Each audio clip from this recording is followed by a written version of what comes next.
DA নিয়ে আবারও খুব গুরুত্বপূর্ণ আপডেট। হোলির মাঝেই ফের সুখবর, 3% ডিএ বৃদ্ধির ঘোষণা রাজ্য সরকারের।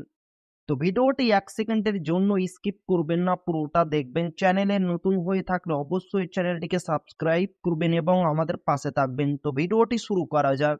সম্প্রতি ডিএ বেড়েছে বাংলায়, ফের এক দফায় 4% ডিএ বৃদ্ধির সিদ্ধান্ত নিয়েছে রাজ্য সরকার, যার ফলে বাংলার সরকারি কর্মীদের ডিএ পৌঁছেছে 22%। যদিও তাতে খুশি নন সরকারি কর্মীদের একাংশ। বহুদিন ধরে রাজ্য সরকারি কর্মীরা কেন্দ্রীয় সরকারি ডিএর দাবিতে আন্দোলন চালিয়ে যাচ্ছেন। এই রাজ্যে যখন ডিএ ইস্যুতে ক্ষোভ বাড়ছে, সেই সময় ফের এক ধাক্কায় অনেকটা ডিএ বৃদ্ধি করার সিদ্ধান্ত নিল আর এক রাজ্য সরকার। হোলির উৎসবের মধ্যেই এক ধাক্কায় রাজ্য সরকারি কর্মচারীদের 3% মহার্ঘ ভাতা বৃদ্ধির সিদ্ধান্ত নিল মধ্যপ্রদেশ সরকার।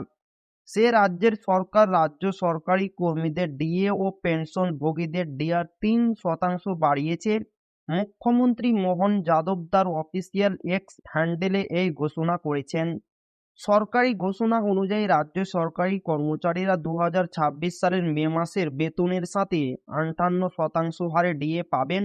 আরও জানানো হয়েছে 2025 সালের জুলাই থেকে 2026 সালের মার্চ পর্যন্ত বকেয়া 6টি সমান কিস্তিতে মেটানো হবে, যা 2026 সালের মে মাস থেকে শুরু হবে। এতদিন 55% হারে মহার্ঘ ভাতা পাচ্ছিলেন মধ্যপ্রদেশের সরকারি কর্মচারীরা, এবার তা 3% বেড়ে হলো 58%।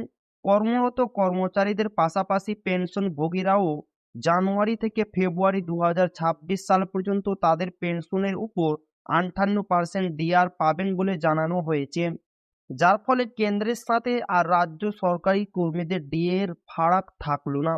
তো এই ছিল ডিএ নিয়ে খুব গুরুত্বপূর্ণ আপডেট যা আপনাদের মাঝে শেয়ার করলাম। তো আবারও দেখা হবে ডিএ রিলেটেড খুব গুরুত্বপূর্ণ ভিডিওতে।